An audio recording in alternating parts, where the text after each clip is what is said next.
Shalom, queridos, aqui quem vos fala é vosso servo, apóstolo Carlos Vieira, diretamente de Koblenz, Alemanha. Nós estaremos transmitindo o programa Sala de Cura desta semana, aqui na nossa residência. E por que aqui na nossa residência? Porque lá fora está um tempo muito chuvoso, nessas últimas semanas tem feito um frio também, com chuva, seguidas de vento, e por aí vai. Mas eu priorizei a gravação deste programa hoje porque eu quero abordar um tema acerca das igrejas evangélicas aí do Brasil. Portanto, não saia daí porque eu já volto, é rapidinho. Shalom, queridos, estamos de volta com o programa Sala de Cura. Antes de compartilhar uma reflexão com você, uma reflexão que eu tenho certeza que não é para causar o mal nem compartilhar coisas negativas, e sim despertar o povo de Deus, despertar aquelas pessoas que estão dentro da igreja. Mas antes, eu quero fazer um convite muito especial a você. Nos ajude o canal Sala de Cura a crescer. E de que forma? Compartilhando a nossa programação com o maior número de pessoas que você conseguir. Você já estará nos ajudando, compartilhando e deixando da mesma forma o teu like, porque é importante você interagir com o programa para que nós venhamos a crescer cada vez mais, porque o objetivo do programa Sala de Cura é pregar o Evangelho a toda a criatura. Como eu sempre digo, doa a quem doer. Portanto, vamos ao que interessa. No início do programa eu mencionei que aqui em Koblenz está um tempo chuvoso, ventos, e é muito interessante que a cidade de Koblenz ela fica no meio de algumas montanhas, né? Koblenz é uma cidade baixa que fica na parte de baixo e dessas montanhas, né? Na parte de baixo dessas montanhas. Então, quando venta, venta muito. Quando esquenta, esquenta muito. E quando faz frio, faz muito frio, mas muito frio mesmo. E foi muito interessante porque eu tinha no coração em gravar esse tema, esse conteúdo, e justamente hoje Deus nos proporcionou essa oportunidade, né? Muita chuva lá fora e nós estamos aqui no aconchego do lar, num ambiente bem quentinho, arejado, para que nós possamos compartilhar a palavra de Deus com todos vocês. Mas vamos lá. Estamos na Alemanha, como você sabe, você que acompanha a nossa programação. Estamos na Alemanha já há algum tempo e aqui na Alemanha também existem algumas igrejas brasileiras, Assembleia de Deus, Madureira e a Lagoinha, Church e por aí vai. Existem igrejas brasileiras aqui na Alemanha também. Daqui a pouco eu falo sobre algumas dessas igrejas, né, aqui na Alemanha. A Alemanha tem algo muito interessante. Boa parte, para não dizer a maioria, né, da população paga uma taxa, paga um imposto para o governo de um valor específico. Não é muito, mas ainda assim esse valor vem descontado no contra-cheque dos trabalhadores. E este valor que o governo arrecada, ele distribui para as igrejas aqui na Alemanha. Ou seja, as igrejas elas não têm acesso, né? Elas não podem fazer o que elas quiserem com esses valores financeiros que são destinados a elas, porque é tudo muito bem controlado, tudo muito bem controlado. Para você ter uma ideia, para abrir uma igreja aqui na Alemanha não é fácil. Existem muitas burocracias, você tem que ter um número X de membros para pagar imposto. Se você não tiver um número X de membros, você não paga imposto. Ou seja, é muita burocracia, mas também é muito organizado. A maioria das igrejas aqui na Alemanha, elas são luteranas. E por que isso? Porque nós estamos no país onde Martinho Lutero, ele viveu, né? Martinho Lutero viveu boa parte da sua vida eclesiástica em Wittenberg, que é mais ou menos umas 2 horas de Berlim.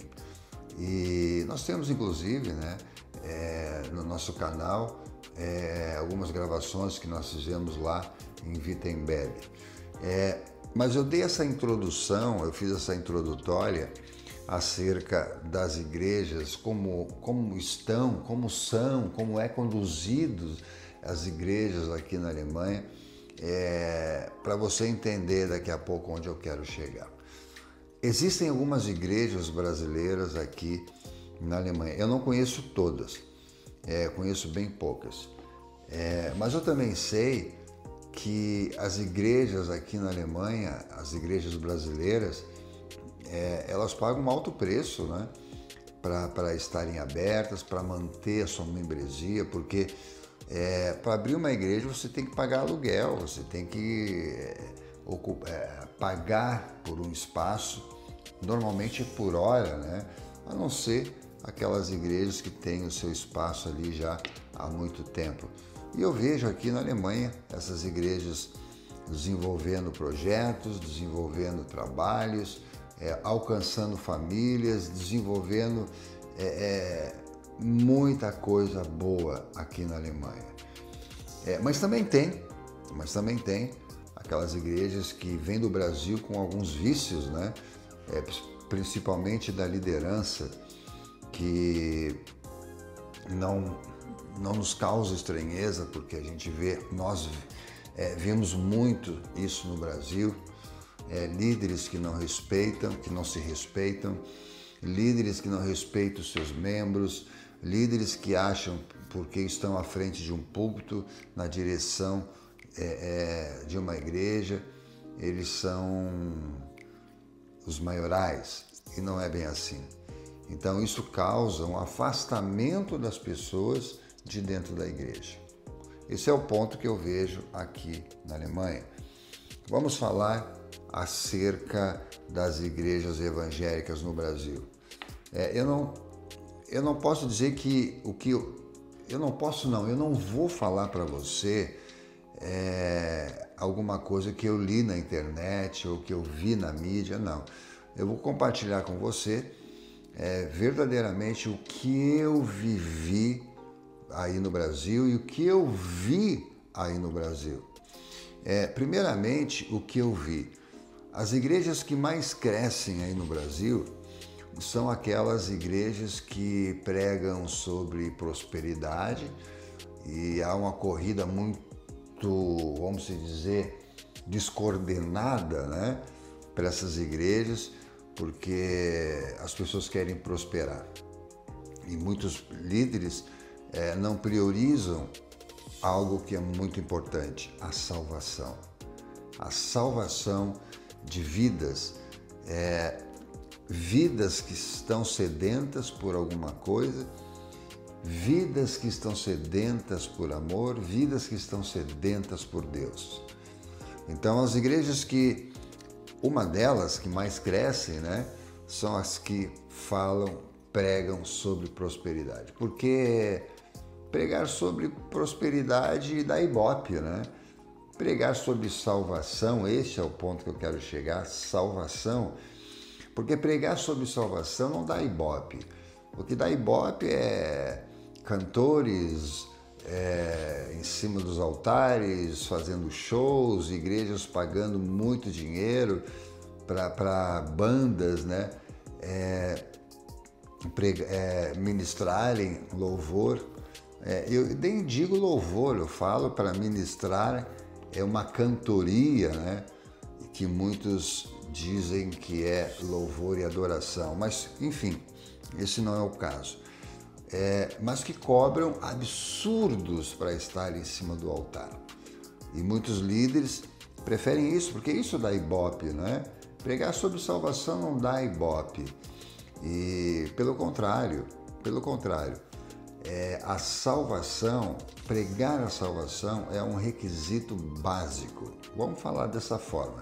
É um requisito básico para aqueles que estão à frente, de uma igreja, para aqueles que estão liderando uma igreja. A impressão que eu tenho dessas igrejas que pregam sobre prosperidade é que os líderes estão preparando as pessoas para ficarem no dia do arrebatamento, porque as pessoas estão se tornando cada vez mais egoístas, né? Porque elas querem prosperidade a todo custo. Tenho certeza que o dia que o arrebatamento acontecer, essas pessoas ficarão para trás em suas mansões, seus carros de luxo, enfim.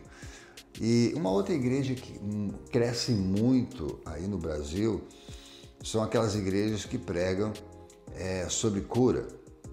Filhos, não é errado pregar sobre prosperidade, porque a palavra de Deus diz que o Senhor se alegra com a prosperidade dos seus filhos, do seu povo, dos seus escolhidos. Não é errado pregar sobre cura, somente cura. O que é errado é a motivação que você vai na igreja, ou seja, errado é a motivação que te leva para a igreja. Errado é você ir para a igreja buscar prosperidade. Errado é você ir para a igreja buscar cura. Então, por isso que eu digo que é muito importante quando você sair da sua casa para ir para a igreja, coloque no teu coração: hoje terei um verdadeiro encontro com Deus.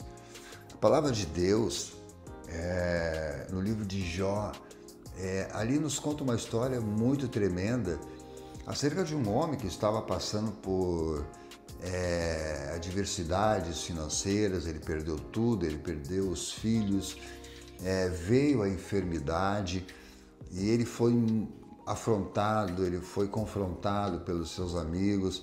E no capítulo 42 do livro de Jó, ali nos conta que Deus mudou a história de Jó quando ele começou a orar pelos seus amigos. Então, muitas vezes nós estamos tão focados no nosso eu que nós esquecemos daquelas pessoas que estão necessitadas e que precisam ouvir a palavra de Deus, daquelas pessoas que estão necessitadas de algo mais. Mas as pessoas estão muito egoístas, como eu falei agora. Elas só querem prosperidade, elas querem ser curado. Não é errado você querer a cura, não é errado você querer a prosperidade. O que acontece? Quando as pessoas vão para a igreja e não prosperam, elas vão embora, porque a culpa é do pastor, a culpa é da igreja. Quando as pessoas não são curadas dentro da igreja, elas da mesma forma vão embora, né? Porque aquele pastor não é de Deus, aquela igreja não é de Deus. E eu digo para vocês que as minhas maiores dores, as minhas maiores adversidades nesta caminhada como cristão foram dentro da igreja. Mas eu não estou dizendo isso para você não ir para a igreja, né? Se você for para a igreja com foco em Cristo Jesus, com toda certeza você estará no caminho certo. Mas se você for para a igreja e se focar nos erros do homem, você vai estar pulando de galho em galho. Você vai estar hoje numa igreja, amanhã em outra e amanhã em outra, e assim vai. Hoje, as igrejas do Brasil perambulam por um deserto espiritual. As igrejas do Brasil hoje, elas são abastecidas pelo movimento. Existem coisas assim que eu acho que até Deus duvida, né? Escola para você aprender a desenvolver os seus dons, escola de unção, a escola disso, a escola daquilo, a escola para profetizar. É um absurdo tudo isso que a gente vê, né? Mas isso dá ibope. Para algumas pessoas isso dá ibope, né? Rodar casaco, pular dentro da igreja, movimento, isso dá ibope, isso dá ibope. Pregar a salvação é que não dá ibope, mas é isso que Deus quer de nós, né? E na verdade, a salvação ela é um presente de Deus, porque quando Jesus Cristo ele foi crucificado por mim e por você, ali começou a mudança da história da humanidade. Só que hoje, algumas lideranças que estão dentro da igreja ainda não entenderam isso. Não é uma crítica, é o meu ponto de vista, é como eu vejo a igreja hoje do Senhor aqui na Terra. Claro que existem as suas exceções, né? Eu não estou generalizando. Quando eu falo as igrejas, eu estou me referindo àquelas igrejas do movimento, né? Porque existem igrejas que verdadeiramente estão no caminho certo. E eu conheço, né, essas igrejas que estão no caminho certo. Eu costumo dizer nessa minha caminhada que não me impacta aquela pessoa que corre dentro da igreja, aquela pessoa que fala em línguas, aquela pessoa que profetiza, aquela pessoa que faz aviãozinho, aquela pessoa que fala em línguas, não me impressiona. O que me impressiona é essas mesmas pessoas que fazem tudo isso terem as suas vidas transformadas lá fora. Isto sim me impressiona. Mas não é o que acontece hoje em dia, né? Pessoas que vão para a igreja para buscar a unção e recebem a unção. Mas quando chegam em casa, é só pela misericórdia de Deus. Então hoje as igrejas, elas estão dessa forma, igrejas lotadas, né? Pessoas ali comprometidas com a palavra.